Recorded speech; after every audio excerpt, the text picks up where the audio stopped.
Get instant access to hundreds of training items for Office 365, completely free, produced by Microsoft. Here's what the experience looks like. If I'm in Microsoft Word Online, here's the tab that will get me access to all these training items. It's called the Need Help tab. If I click on it, it shows me all the training available for Microsoft Word currently.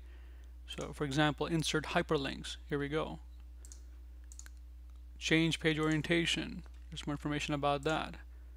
There's all kinds of textual information. There's also videos, images, etc. If I go now to Microsoft Forms, now information here is all about Microsoft Forms. If I go to Excel, same thing, information about Excel over here. Also, I can search for items as well, so I can search for any content, and it's going to give me information about that particular item. Microsoft Teams, for example.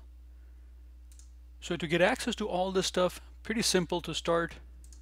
Do a search for VisualSP plugin. That's VisualSP space plugin.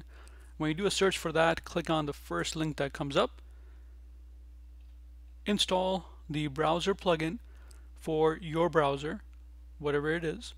Once you do the install, which is right here, you'll get all the information that I showed you. Simple like that. Make the install and you'll have access to everything.